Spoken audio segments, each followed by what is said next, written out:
Coming to you from beautiful Los Angeles, California. Welcome to Wine Press with Jess, a new show about wine appreciation, as well as other topics related to cultivating tips or insights for having a flourishing life, enhancing relationships, and igniting hope to make the world a better place.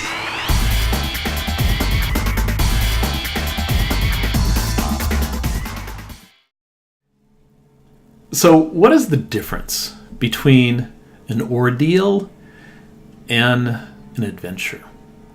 The answer is it's your attitude. You know, life, when you think about it, needs to be lived like it's an adventure.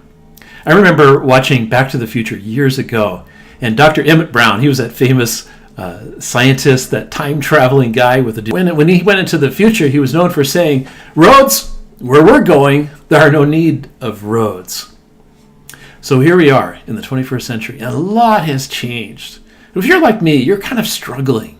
You're struggling to find out where you're supposed to be in life and how to get there.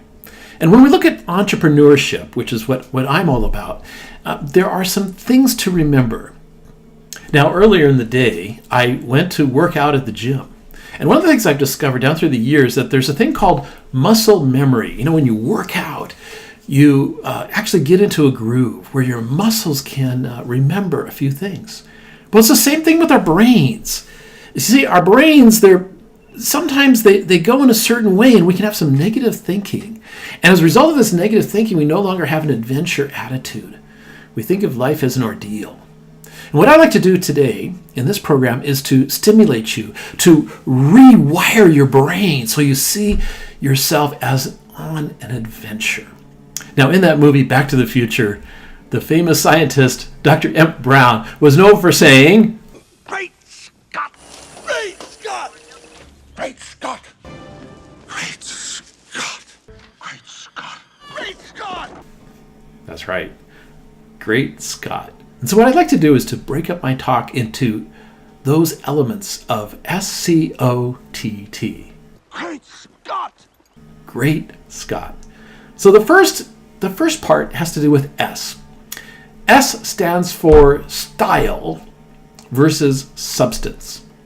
I remember years ago watching a program, one of those motivational programs on selling. And the author said, when you sell a steak, you're not just selling the steak, you're selling also the sizzle.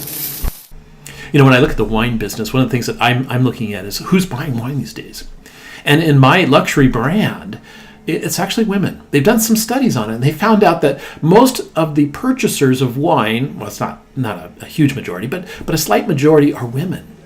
I said, why you do it to me every single time? I said, you fine like wine, you fine like wine, fine wine. And these are the women that they've identified as alpha women. You know, the hardworking, smart women that have a somewhat success ethic, a work ethic.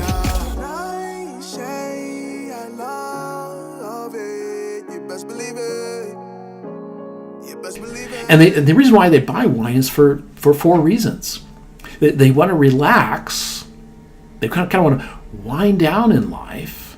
They want to relate to their friends, kind of a girls' night out type of thing. And they want to also, well, they want to have a little rebellion. A little rebellion in life. Kind of do things that they wouldn't ordinarily do. So resting, relaxing, having a little bit of rebellion. Oh, there's one other thing that they like. And that has to do with rewards.